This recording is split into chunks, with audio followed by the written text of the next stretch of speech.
if you are taking a maximizing approach to your life, your relationships, your work, your family life, your hobbies, your social circles, your parenting, your community, etc., what you may discover is that you are stuck operating your life at full capacity.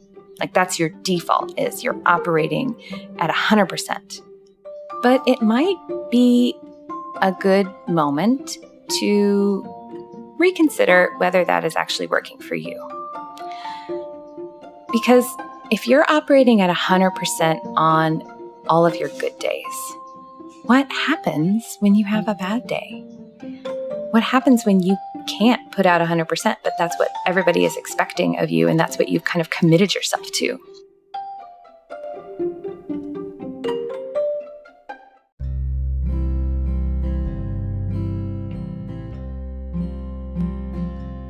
Welcome to Making Polyamory Work. Hi, I'm Libby Sinback, and I want to thank you for joining me today.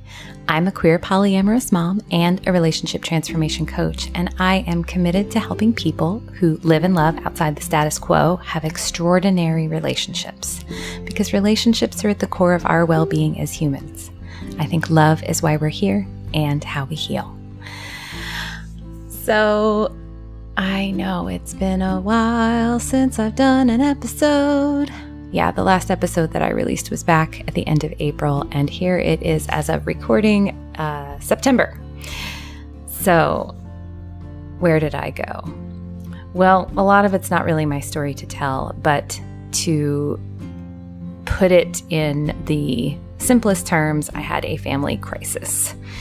And everybody's okay, and we're doing okay now. But things were a little challenging for a little while, and it just took up a lot of my available bandwidth. And this podcast was one of the things that I had to set aside. And I wasn't intending to. I was really hoping not to, but that was just kind of what happened. And so I'm sorry I missed you all, and I am happy to be in front of the mic today. And actually, today's episode is sort of inspired by the fact that I had a family crisis. So let's get started.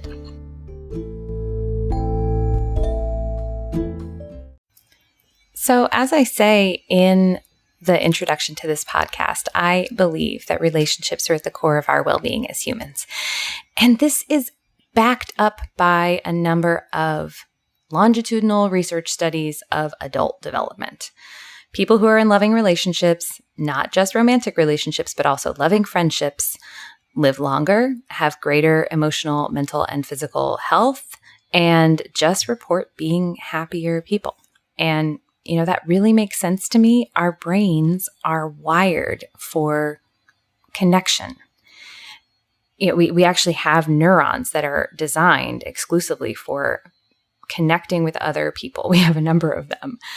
We also live in a world that's very unpredictable and challenging. We need the support of other humans to survive. Also, managing difficult times in our lives alone with no one to support us can really amplify the stress that we're experiencing, and that can just take a toll on our physical bodies. Connection's also a great stress reducer, like just being able to process our experiences with others has been shown to help us make sense of what happened, integrate that experience into our psyche.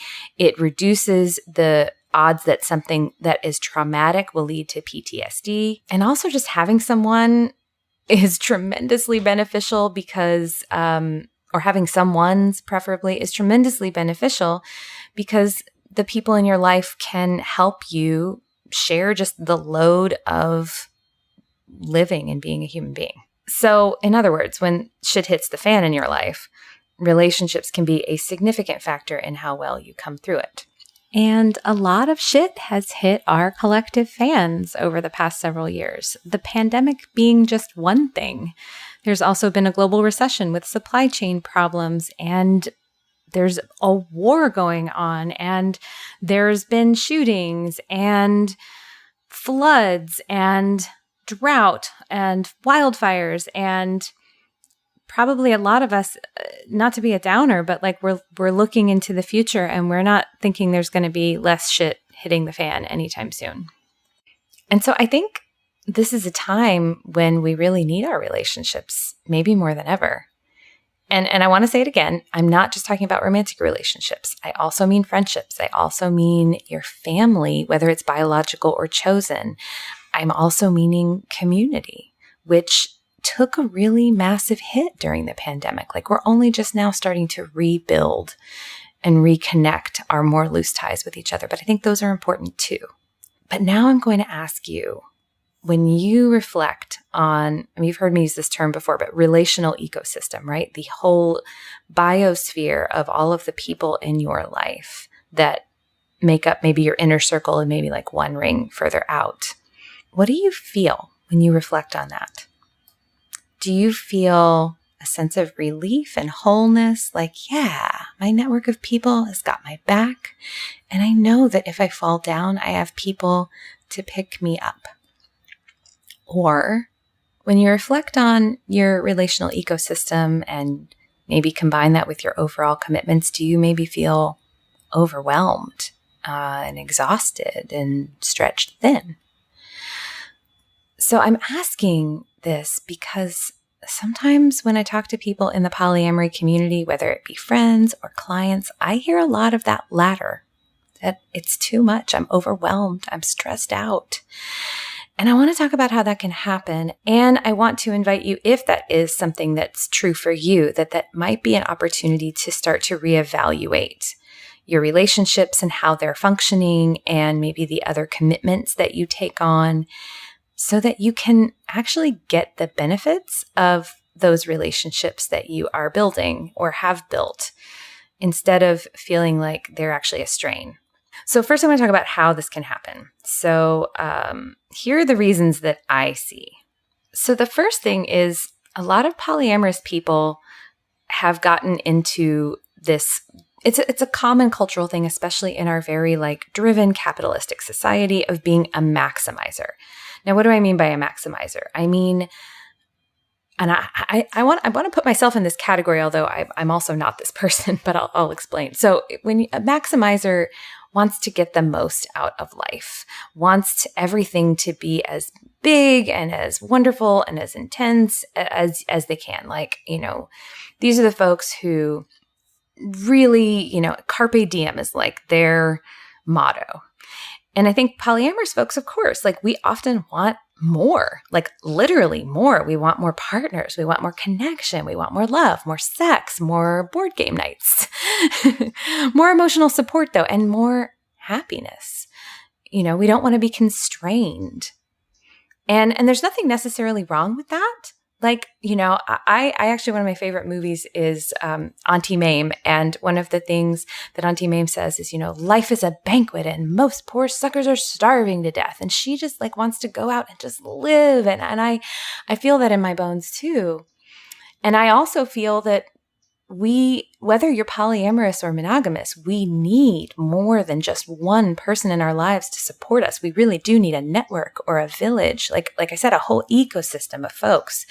So looking for more than the status quo is great. It's a solid survival strategy. However, relationships also require attention and time and energy to build and maintain and grow. And those three things, time, attention, and energy, those are finite resources. We only have so much time. We only have so much energy. We only have so much capacity for our attention. And that's going to vary from person to person, but everybody has limits. And if you're a maximizer in your relationships, you may be a maximizer in other aspects of your life too. And, again, our culture kind of encourages us to be maximizers, to the point where it's kind of shameful to waste time, whatever that means, to waste time, to not be productive or creating something cool or doing something cool. And we're performing it all the time on social media. But this idea that, you got to work hard and play hard, right? And, again, the rewards that you get for being high performing is you get access to, the best things in life. And FOMO is a real thing too, fear of missing out. However, if you are taking a maximizing approach to your life, your relationships, your work, your family life, your hobbies, your social circles, your parenting, your community, etc., what you may discover is that you are stuck operating your life at full capacity. Like that's your default, is you're operating at 100%. On a good day, you're filling your calendar. You take on lots of commitments and you make lots of plans and your life is just full. You may even be in a relational ecosystem where everybody's doing that, where that is the norm. But it might be a good moment to reconsider whether that is actually working for you. Because if you're operating at 100% on all of your good days, what happens when you have a bad day? What happens when you can't put out 100%, but that's what everybody is expecting of you and that's what you've kind of committed yourself to? Also, what happens when someone else is having a bad day and they suddenly need more from you? What happens when you find yourself in a crisis and everybody is operating at capacity and so nobody has any extra room for you? Or, God forbid, more than one person has a crisis or a relationship in your ecosystem is having trouble.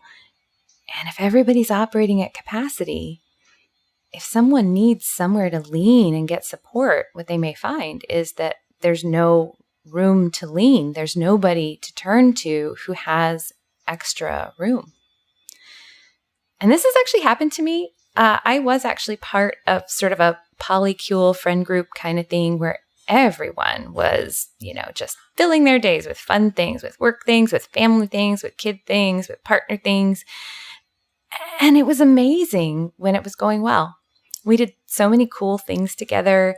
These people were amazing, fun people, and I never felt bored or lonely, really. It was awesome. But then someone would have an issue or a challenge or a conflict or some additional needs. Maybe someone got injured. And when that would happen and they needed some more attention or more care, and maybe in ways that were disruptive to the general flow of the group, it was hard. Everyone was so leveraged with their time and their energy and their attention that when something difficult came up, there wasn't that much, if any, extra to give.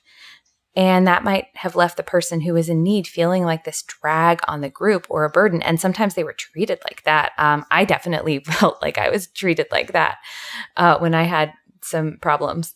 And, it can feel a little bit like, you're really only allowed to be there if you don't cause any trouble that is in any way disruptive to anybody's lives, because it feels like you can't really count on people for the support. Like it was stated that you could count on people for support, but then there was a real limit to what you could actually have. I actually remember one of my friends in that group telling me that they thought I was selfish for having a difficult interpersonal conflict because it was impacting this person, and they already had way too much on their plate with all of their other commitments and stuff that they were going through. And so they just couldn't handle it. And why couldn't I just not have that problem? And, that was really tough. Being in a relational ecosystem like this can end up, like I said, having this chilling effect on raising issues or asking for help because nobody wants to be a drag or a burden. And of course, I'm not saying that relationships are supposed to be like your emotional dumping ground. You know me well enough, hopefully, if you've been listening to this show, that I don't think that's correct. But at the same time, one of the reasons why relationships are beneficial is because when you're having a hard time, when you're falling down, when things are not going well, that your hope is that you'll be held by your people, by your ecosystem, and supported there. There's even a wonderful Beatles song about it. I get by with a little help from my friends. But instead, what it can feel like when everyone is so highly leveraged with their time, attention, and energy, and everyone's perpetually stressed and stretched, you might feel like you don't actually have access to those things about relationships that have all those like awesome health benefits and longevity and happiness benefits. And then what it can feel like is like those extra people in your life are really only draws on your time and attention and energy rather than being a meaningful support for your well-being. So I'm going to throw out there that like when you're thinking about your general operating capacity, that you consider dialing it down from like 95, 100% every day to like having your baseline be like 70% or 80%. Because again, if you're at 100% and then more is needed from you, then that's going to overwhelm you. You're going to be really at risk for burnout, and you can get kicked outside your window of tolerance too for stress. And then that's going to make you just more tired, but also like more reactive, which can then kind of degrade your ability to be in good relationship with people. Now, I'm not saying that means you have to have fewer partners, although sometimes I am saying that. I mean, that question comes up a lot. You know, how many partners can you have before you're maxed out? And I think that really isn't the right question to ask, because it's more about cumulative commitment than it is about like partners specifically, because there are all kinds of other things that draw down your finite resources in addition to relationships. You know, there's your job, there's your kids, there's your household, there's your hobbies, et cetera, et cetera. But I also definitely think you can be in too many relationships such that like, you know, all of them are being shortchanged. And I mean, I've seen that happen. And this can happen especially, I want to say, when you're new to non-monogamy, when you start to connect with a more exclusively non-monogamous community of people. A thing that at least I found is that it's kind of amazing how much compatibility there is within that community. Like when you choose to just associate with people who are relating in the same way that you do, you might find that you have a lot of other things in common, even though it's a smaller pool. And so it may feel like there's just a lot of possibility of potential partners you could be in relationship with. And you might feel a little bit like a kid in a candy store, and you just want to like grab all of it. Again, that carpe diem, like when you have the opportunity, seize it. And so then can be tricky because if you're a maximizer, then you might like fill your calendar with dates or escalate deeply with partners while in NRE, because that's what monoculture teaches us to do, is to just escalate when, you know, based on how we feel rather than the structure of our lives.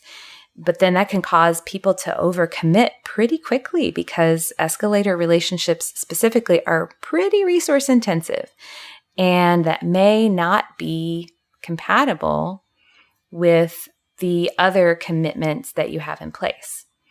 But again, commitment and escalation aren't always what you have to do with every partner that you're excited about. And so it's like, it's worth thinking about, like, you don't actually have to like have fewer relationships. You might just have to be conscious about like how you're structuring them and how those relationships fit into your existing relational ecosystem and how they fit into your current commitments, etc. But there are other ways that people can get overcommitted. You know, again, another thing is not having any limits around the amount of work they're willing to put into a relationship. And this is tricky because, I mean, we're all told relationships are work, that we shouldn't just like dispose of people when something difficult comes up. And I mean, like, it is true, all relationships are work, even like comet type relationships where, you know, you're only seeing each other infrequently. You still have to do a little bit of investing, and you have to be, you know, really kind and conscious. But, you know, some relationships may be creating so much work all the time that it creates a significant strain on your well-being, on your other commitments.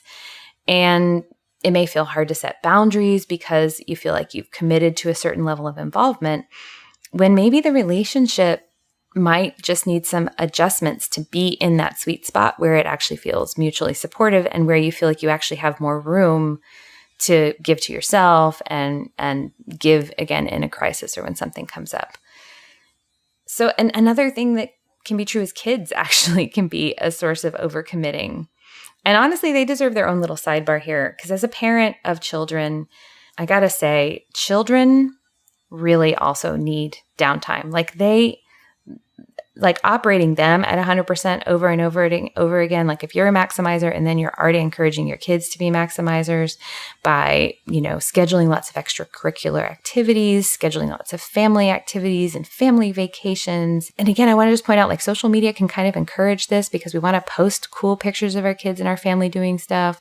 But children need to be bored, actually. And I think it can be really overwhelming and stressful for children to be overbooked, going from like one thing to the next thing, to the next thing, to the next thing, like all the time.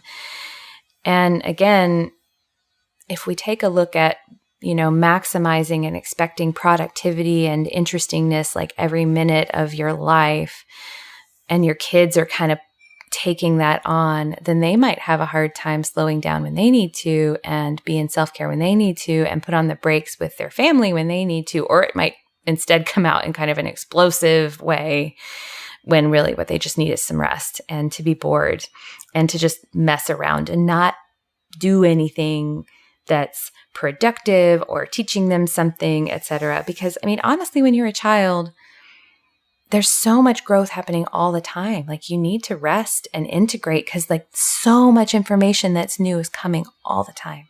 So yeah, downtime for kids is really important, but it's an easy way to overbook your life. So anyway, there are a lot of ways that you can end up overstretched without any extra space if a crisis came up. And maybe some of you are listening and maybe you're already really awake to what I'm saying. I'll say that I think maybe the pandemic woke up a lot of us to this chronic overcommitting that a lot of us were doing. I know that some folks actually kind of were forcibly required to slow down during the pandemic, but I think there were also a lot of other people who were overcommitted and then got more committed, where everything got a lot harder. You're working a job and you're putting the pedal to the metal at the job. And then all of a sudden now you're also responsible for 100% of your childcare and you didn't have room for that. Or you have someone who gets sick and you need to take care of them, or you get sick and suddenly you can't operate at the capacity you could before. But you are looking at, you still have the commitments you have. And so you can feel like, oh gosh, there's not actually any extra room to manage this crisis. And so I think a lot of people took the pandemic as an opportunity to take stock and possibly change how they were booking up their life. And I'll also say, I think that's why this thing that's happening now called quiet quitting is happening. I don't know if you know about this phenomenon, quiet quitting. I really think it's poorly named, but basically the idea is, again, at work, there's this expectation in a lot of workplace culture that you are supposed to show up at work and, exceed expectations consistently. Again, that's from the bottom to the top, like all the way through different levels of the workplace. So if you want to get promoted, if you want to get a raise, if you want to stick around, in some cases, the expectation is that your key to success is to operate at 100% or more than 100% all the time. And I think a lot of people now are realizing they really bought into that. And then they did that. And then the pandemic hit and they were burnt out. And they're realizing they can't actually do that.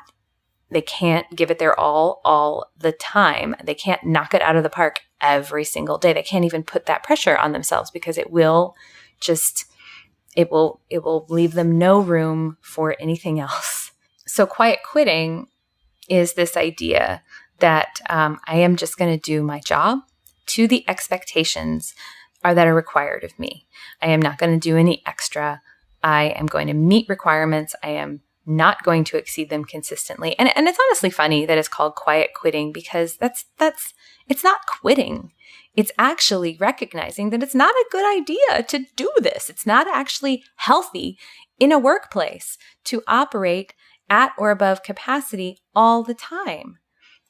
And then it looks like when you need to take a step back, either because you're having a health problem or something's going on at home with your kids, or maybe you're just like tired, that to dial it back would mean that your performance is going down and that then you feel like stressed out about potentially losing your job or losing the opportunities at your job or being seen as not part of the team or whatever, when really like needing to dial things back is part of the human experience. Like we're not robots, we're people. We have this whole body and this whole ecosystem of people in our lives and needs in our lives and interests and all different kinds of things. And we have to balance them and also leave room for when we might need either to back off, or frankly, there might be times where we really need to push and at work even, there might be times where you do need to give more. But if you're already at 100% all the time, giving more can feel like trying to get blood from a stone. It's just unhealthy. So, I'm actually really heartened by the ways in which people are dialing things back in the workplace and honoring their humanness. And I really, I actually got this email the other day from some, I don't know, executive coach, something, whatever, person who was like, how do you make sure that your employees won't quiet quit on you? And I was like, I want my employees to not quiet quit on me. I want to hope that if I have employees that like, I'm encouraging them to be human beings, and that's kind of baked into the culture of whatever workplace I would create. But even as there is this quiet quitting phenomenon, which I think is actually wise to do, I do think as the pandemic is becoming like more endemic, that people might be heading back to filling their calendars. And, I've also noticed just a lot of new polyam folks who are discovering this about themselves or wanting to explore it. And, again, that kid in the candy store thing is real. So I really want to invite everyone to not lose this lesson of the last few years. I want you to consider taking stock of your relational ecosystem and consider whether or not you might need to make some changes so that your ecosystem can support you in a crisis and that you can be a support in a crisis if needed. To take stock, here are some questions that I think might be useful to ask yourself. First, when you think about any kind of short-term needing more from one of your partners or a partner or a friend, do you have this felt sense that it would be easy for them? Or do you feel like it would be a big lift and like really hard to ask? How good are your people at setting boundaries and owning their choices in their relationships? And are these relationships well maintained, or are they all maybe thriving on crumbs because folks are already spread so thin? Another question: how much room for spontaneity is in your life right now? How much room is there for you to just follow what feels right in the moment without having to worry about like letting a bunch of people down or dropping your commitments or seeming like a flake? How much room is there for you to have a health issue that might require some extra support, whether physical or mental? How much stress are you managing on a daily, weekly, and monthly basis? And are you able to decompress and move that stress through your body, or is it accumulating? Do you have room to give more to a partner or to another person in your life or to some commitment that you have on a short-term basis? Do you have any room to kind of have a push? Do you feel secure enough in your relationships that if you needed to give less to them or even maybe disappear temporarily, completely, because you need to give some other part of your life more attention or time and energy, would that relationship still be there? Could it survive that? Are you able to give to yourself? Are you able to prioritize taking care of you on a regular basis?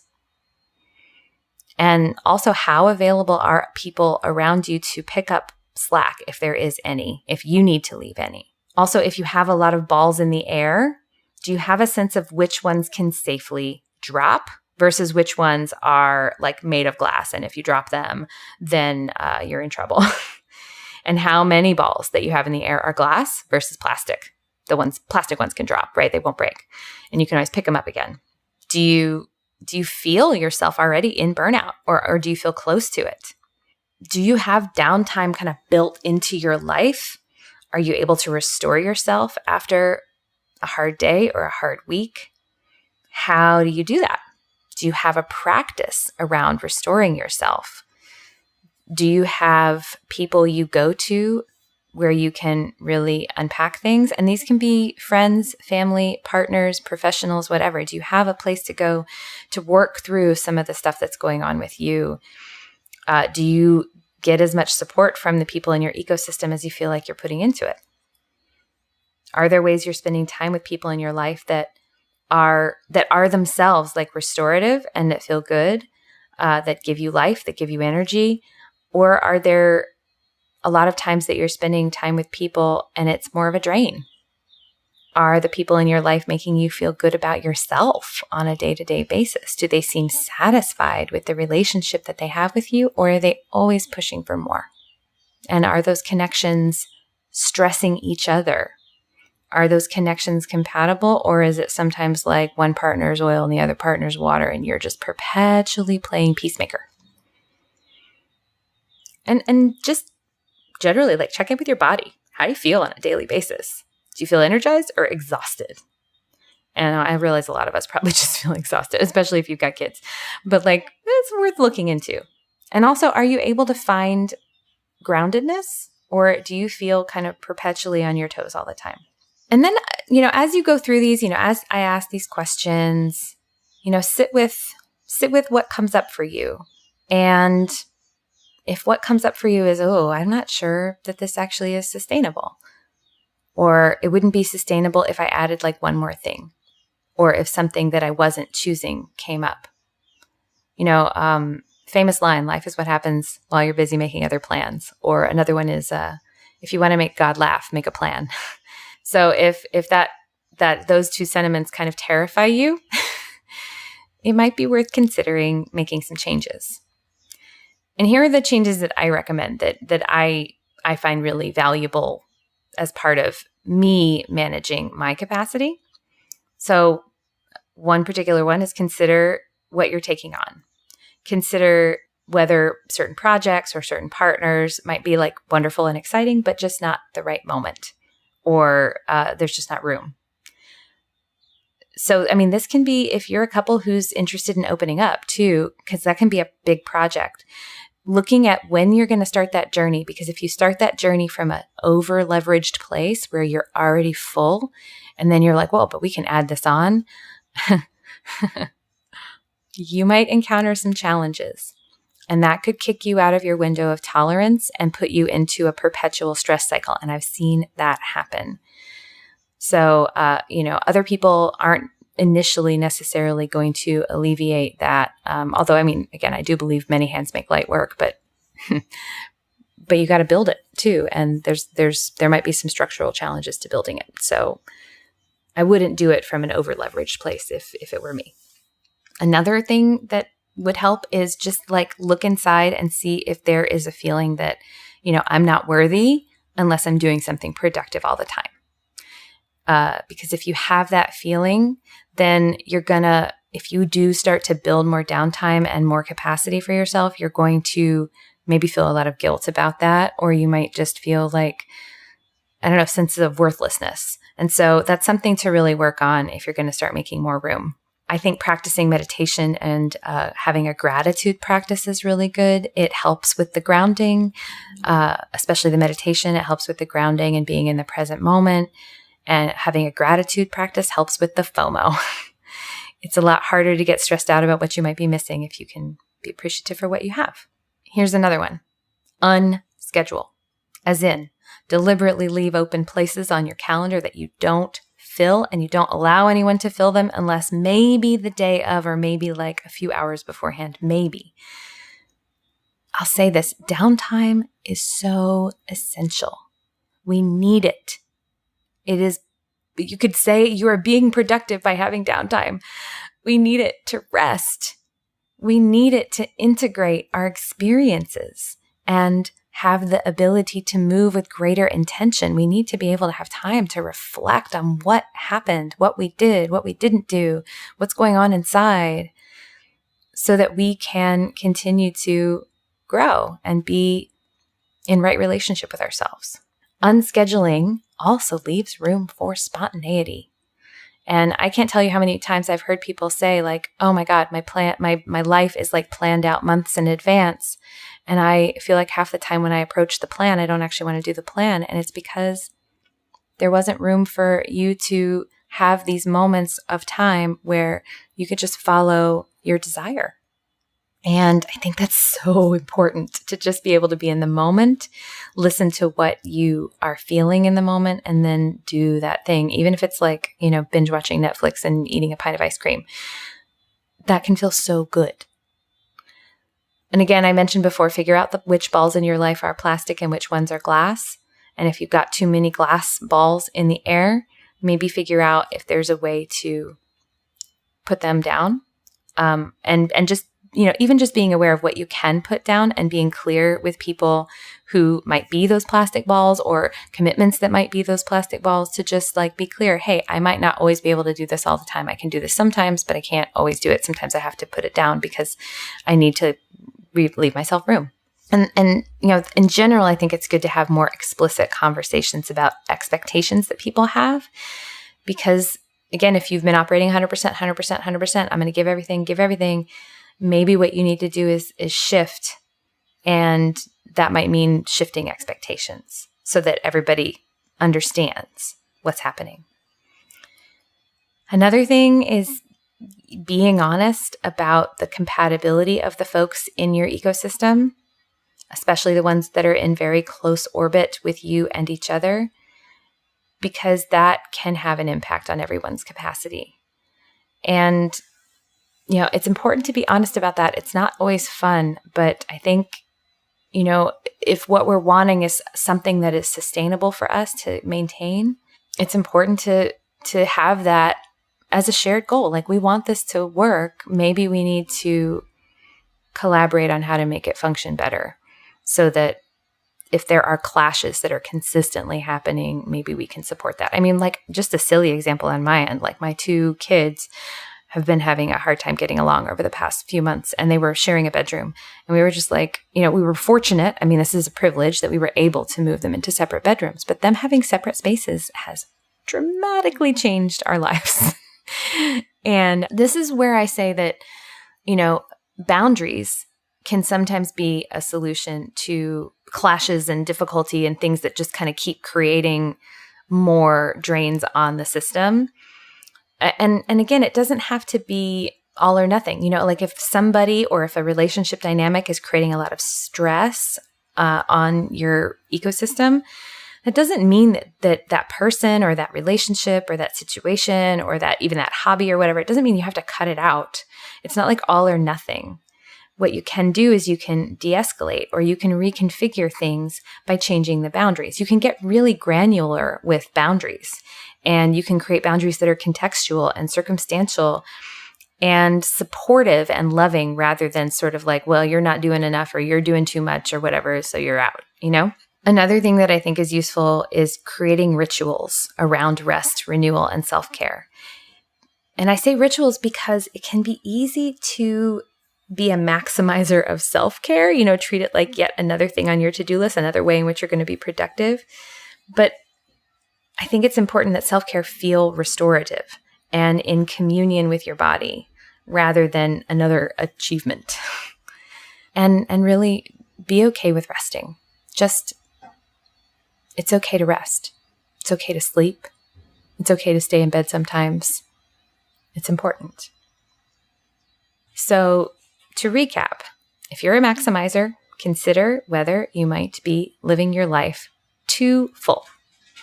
You might be at your capacity all the time, and that may be aiming you squarely at burnout if there is a crisis. Consider whether you might want to make some changes in your life and in your relational landscape to leave more space so that you can feel restored and supported, and also so that if you do need to push, whether in a crisis or because there's an increased need or there's just a lot of excitement, that you have the room to do that. Consider this not just around your relationships, but also around your other life commitments. And it's important to note that polyamory doesn't actually necessarily give you access to more of the finite resources. You don't necessarily have more time, more energy, and more attention just because you have more love to give. which means you may have to adjust, de-escalate, or even say no to certain kinds of relationships. You have to consider not just whether you're compatible or whether this is fun, but whether it is actually something that's going to work. And it's important to be honest about your capacity. And again, I encourage you to operate well under it. And this is countercultural, y'all. And it's radical. But it's also caring towards you, and it's caring towards those around you. Because when you leave room, you're able to give them more when they need it and give yourself more when you need it too.